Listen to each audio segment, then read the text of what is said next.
রাজধানীর কাপ্তান বাজারে মুরগির মার্কেটের অবৈধ স্থাপনা উচ্ছেদে অভিযান চালিয়েছে ঢাকা দক্ষিণ সিটি ও যৌথ বাহিনী। শিক্ষার্থীরা উচ্ছেদে যোগ দিলে তাদের ওপর হামলা চালায় অবৈধ দখলদার ও ব্যবসায়ীরা। এ সময় আহত হন বেশ কয়েকজন। সড়ক দখল করে মুরগির ট্রাক রাখায় 5 ব্যবসায়ীকে জরিমানা করেন নির্বাহী ম্যাজিস্ট্রেট।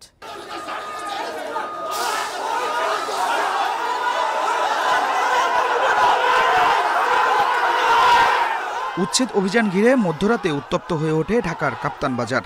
অবৈধ স্থাপনা অপসারণের সময় ছাত্রদের ধাওয়া দেয় মুরগি মার্কেটের ব্যবসায়ী ও দখলদাররা। শুরু হয় পাল্টাপাল্টি ধাওয়া। দুপক্ষের সংঘর্ষে আহত হন বেশ কয়েকজন শিক্ষার্থী। মার্কেটের কয়েকজনকে আটক করে যৌথ বাহিনী।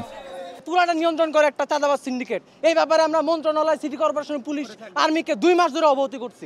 আজকে এসে উচ্ছেদ করা হয়েছে।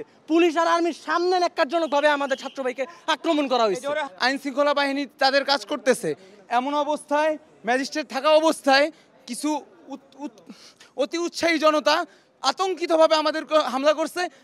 রাতে সংঘর্ষের সূত্রপাত হয় কাপ্তান বাজারের অবৈধ স্থাপনা উচ্ছেদ ঘিরে। সিটি কর্পোরেশনের নির্ধারিত জায়গার বাইরে সড়ক আটকে রাখা হয় শত শত মুরগির ট্রাক। এতে প্রতিদিন তৈরি হয় যানজট। অবৈধ দখল উচ্ছেদে রাতে অভিযানে নামে যৌথ বাহিনী এবং দক্ষিণ সিটি। এতে যোগ দেয় ছাত্ররা। ব্যবসায়ীদের দাবি, সিটি কর্পোরেশনকে ভাড়া দিয়েই এখানে ব্যবসা করেন তারা। যেটা সিটি কর্পোরেশন আমরা টাকা দিই, আমরা অন্য কারো টাকা দিই না। সিটি কর্পোরেশন আপনি টাকা দেন, কত টাকা দেন? 1 লক্ষ কত টাকা প্রতিদিন জমা হয় সিটি কর্পোরেশনে, যে খাসের জন্য। এই টাকাটা কে নেয়? সিটি কর্পোরেশন নেয়। নামটা কি? নামটা তো জানি না। তবে নগর কর্তৃপক্ষের দাবি, ইজারার মেয়াদ শেষ হওয়ায় খাস কালেকশন হচ্ছে।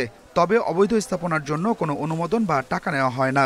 মুরগিবাজি স্থাপনের জন্য জায়গা ইজারা দেওয়া আছে, সেটির বাইরে কোনোভাবেই কেউ যেন প্রতিবন্ধকতা তৈরি করতে না পারে এবং রাস্তা যেন সম্পূর্ণরূপে ফ্রি থাকে, জনগণের জন্য চলাচলের জন্য সম্পূর্ণরূপে উন্মুক্ত থাকে, সেটি যেন কোনোভাবেই মানে প্রতিবন্ধকতা তৈরি করতে না পারে, সেই জন্য আমরা এই অভিযানটা পরিচালনা করেছি এবং ভবিষ্যতে নিয়মিতভাবেই এই অভিযান পরিচালিত হবে ইনশাআল্লাহ।